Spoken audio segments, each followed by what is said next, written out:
mesdames, messieurs, bienvenue à cette nouvelle édition de Bâtir la nouvelle ville. Nous sommes à Tunis, la capitale de la République tunisienne. Nous prenons part à la 9e édition de la conférence internationale FITA 2026. Le projet d'extension de la ville de Kinshasa, CSSPEVK, n'est pas seul.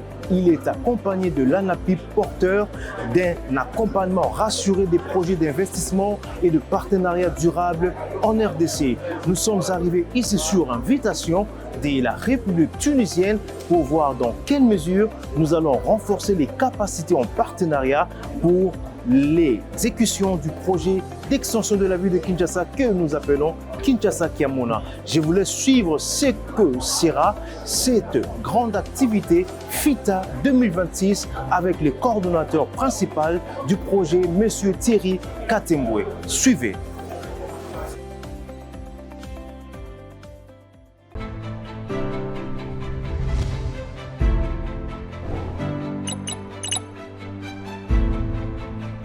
Le projet d'extension de la ville de Kinshasa tend vers une nouvelle ville dynamique urbaine, économique et sociale.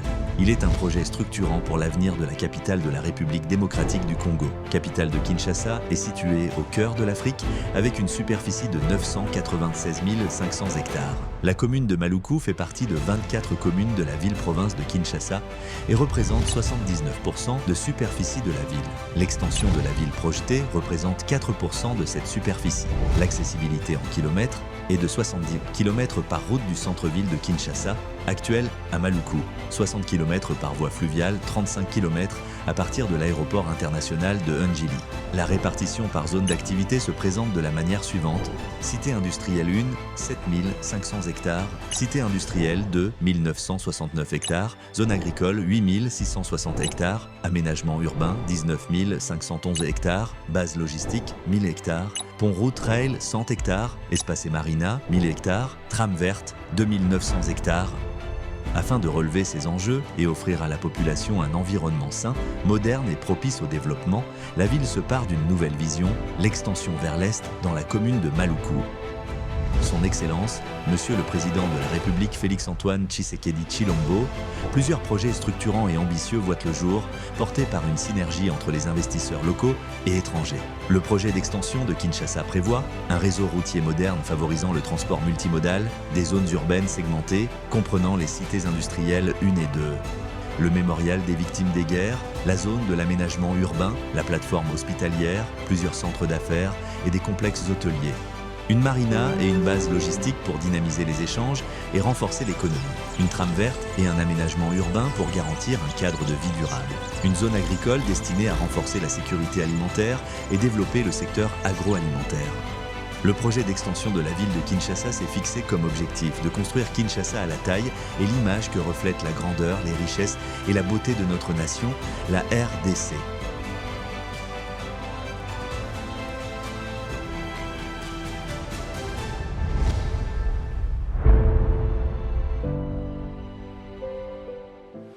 Monsieur Thierry Katembwe Mbala, coordinateur principal. Nous vous prions aussi de bien vouloir nous rejoindre sur scène.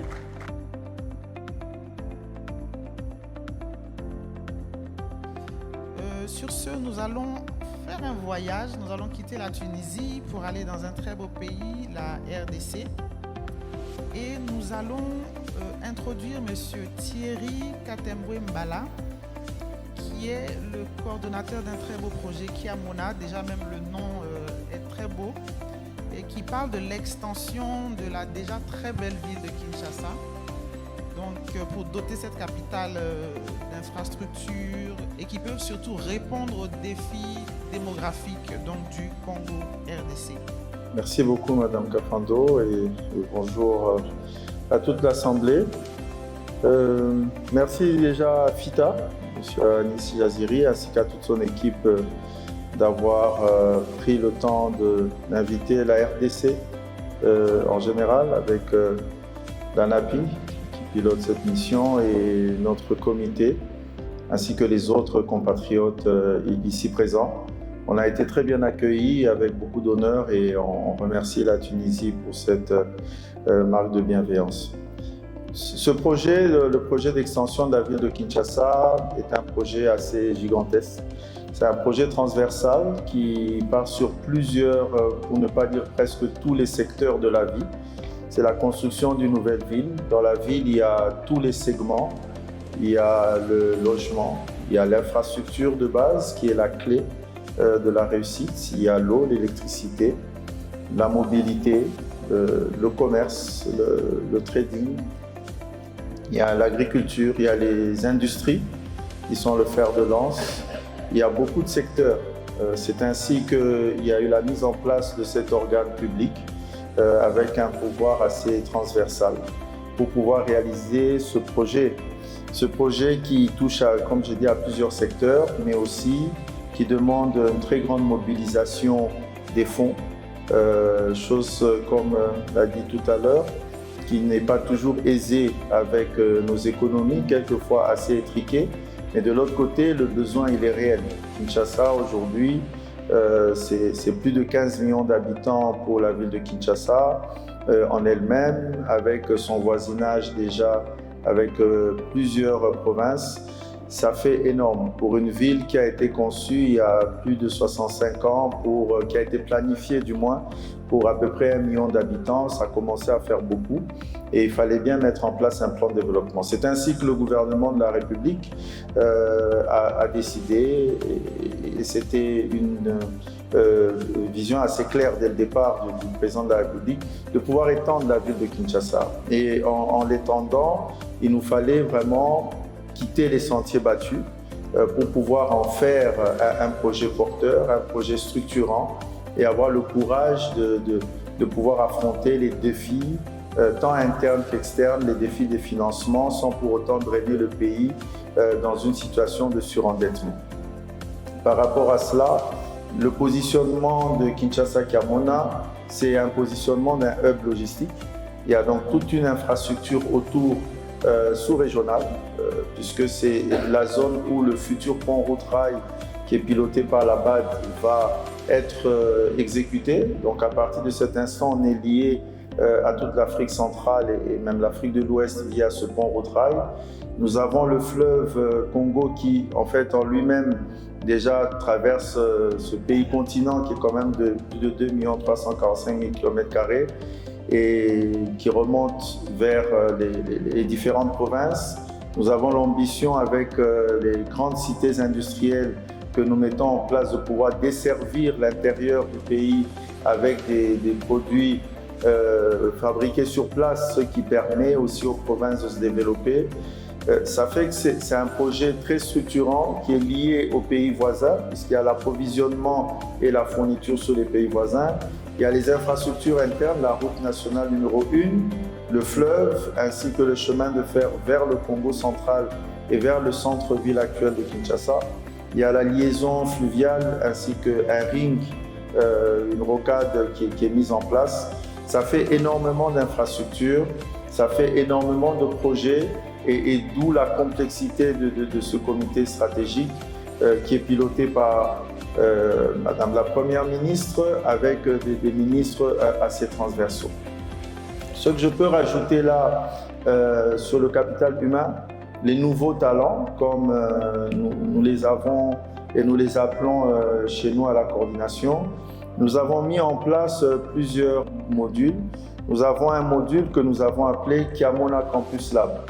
Le Kiamona Campus Lab, depuis plus d'une année, c'est un centre scientifique avec les universités où nous avons mis en place des concours pour faire participer dès le départ les différents ingénieurs, élèves ingénieurs, puisqu'ils sont encore à l'université. Et on fait parmi certaines images que vous avez vues dans le projet qui est en train de se mettre en place, il y a des projets qui sont faits par ces talents qui ont gagné des concours internes à Kiamona Campus Lab. Au-delà de cela, nous avons fait de la formation professionnelle notre fer de lance, où des valorisations des acquis d'expérience sont mises en place par le ministère de formation professionnelle pour le projet Kiamona. Et nous sommes en train d'implémenter un très grand centre de référence de formation. Mais les nouveaux talents, c'est la clé. Le nouveau talent, ce n'est pas seulement les formations, ce n'est pas seulement les étudiants, tel que vous avez suivi mon prédécesseur, c'est aussi une question d'écosystème. C'est l'écosystème qui fait partie aussi de ces talents, qui nous emmène de la nouveauté dans la façon de concevoir tout ce qui est ingénierie financière, tout ce qui est ingénierie technique avec le numérique et même de l'ingénierie contractuelle. C'est ainsi qu'on a fait de ces trois types d'ingénierie notre fer de lance du travail au quotidien. Nous ne sommes pas dans un système bloqué. On utilise tous les nouveaux codes, on utilise tous les instruments financiers qui sont à la disposition tant localement que de façon internationale et de faire participer les différents acteurs que nous avons sur place déjà au pays pour s'accommoder à ce nouveau type de financement, quelquefois innovant, mais qui sont beaucoup plus efficaces que les classiques. Voilà, il y a énormément à dire tant sur les nouveaux talents que sur la complexité ou la transversalité de ce projet. Ce n'est pas un projet immobilier, c'est un projet structurant, c'est un projet de développement qui, au regard des instructions, des orientations des hautes autorités, devrait servir aussi de modèle toute proportion gardée pour l'ensemble de la République. Je vous remercie. Merci beaucoup pour cette bonne introduction. Une photo de groupe du panel ministériel qui, rappelons-le, a porté sur le développement des infrastructures en Afrique, fondement des chaînes de valeur continentale.